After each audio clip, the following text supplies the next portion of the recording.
فکر میکنم در باب رمضان صحبت من در همین جا به پایان میرسد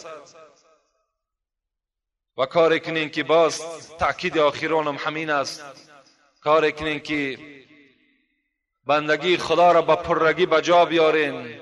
ماه رفت، دهه رحمت رفت، دهه مغفرتم در عرفه انجامیابی است.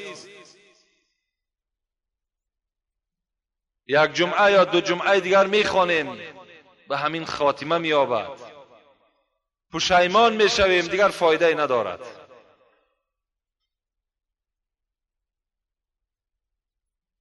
خاندان کار کنین همه با روزه باشد.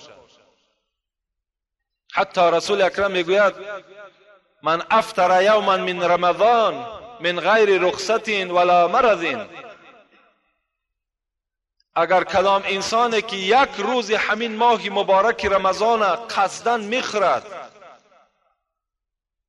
اگر تمام سال تا آخر حیات روزه بدارد، ثواب این یک روزه را دریافت نمیکند. اگرچه کفارت یک روزی به قصد خوردن 61 روزم که باشد، شما اگر تا آخر حیاتتان 20 سالم که باقی باشد روزه بدارین، اگرچه از گردن شما ساقط می شود، لکن ثواب یک روزه را شما دریافت نمیکنید. این دیگر از ثوابش.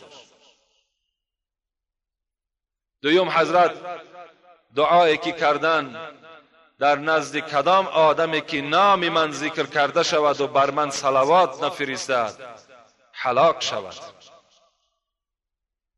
امروزا شاید در حلقه های ما و شما نام محمد ذکر شود، با مجرد که نام محمد را میشنوید در حال صلی الله علیه و سلم بگویید، یا صلی الله علیک یا رسول الله